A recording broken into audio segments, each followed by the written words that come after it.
This is life these days for Richard Martin. It's a big effort to get off the couch, and a walk to the kitchen is more like a shuffle.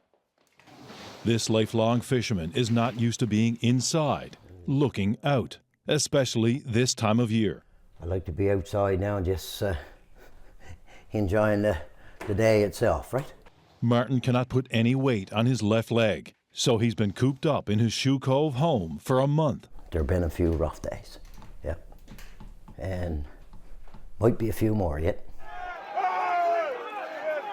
He's paying a big price for being at these tense protests in St. John's last month. Martin was one of hundreds of seafood harvesters who blockaded Confederation Building. They were demanding more say over how they land and sell their catch. But chaos erupts just after 8:20 a.m. on March 20th. That's when the RNC attempt to open a corridor into the building to allow government workers to get to their jobs. The RNC's mounted unit moves into the crowd. Some protesters strike at the horses, prompting this angry outburst from a mounted officer. You're getting charged! You're getting charged! You get him! For several minutes, the mass of people rock back and forth like waves on a beach. Some workers get through, but with the situation spiraling, a senior officer orders the mounted unit to leave, and protesters sense a victory. But Richard Martin didn't see much of this. He was already on the ground, in shock and in pain.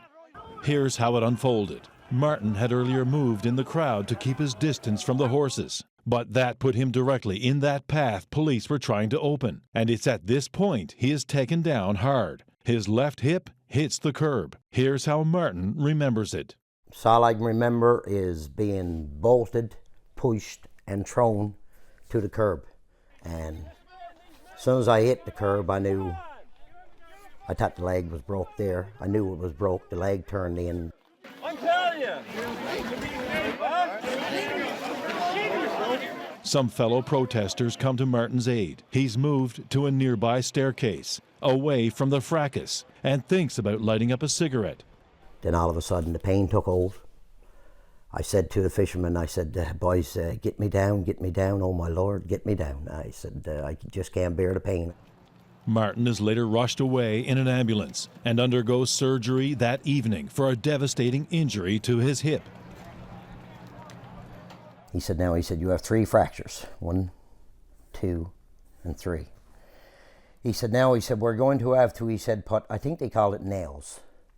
He said, in the bone, he said, to support this.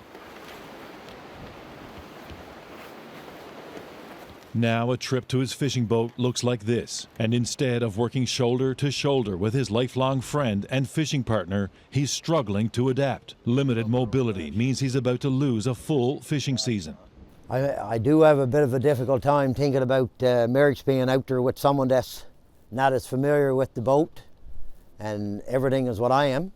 It's going to be a difficult summer not having Richard in the boat with me. Despite the physical setback, Richard Martin remains defiant. He's adamant that this free enterprise pushback was long overdue. He's also angry at the police tactics used that morning. And being charged from behind, not knowing what the outcome was going to be, not being warned, not being asked to move, not being informed of any actions of what they were about to take. Martin said he is exploring his legal options and says his only regret is that he didn't escape the melee. I would have gladly walked it away because I didn't want to lose my summer, this summer being lit up in a house and having to go through the anguish that I'm going through. But his priority right now is recovery. The outpouring of support is also helping him cope. He's received more than $10,000 in donations.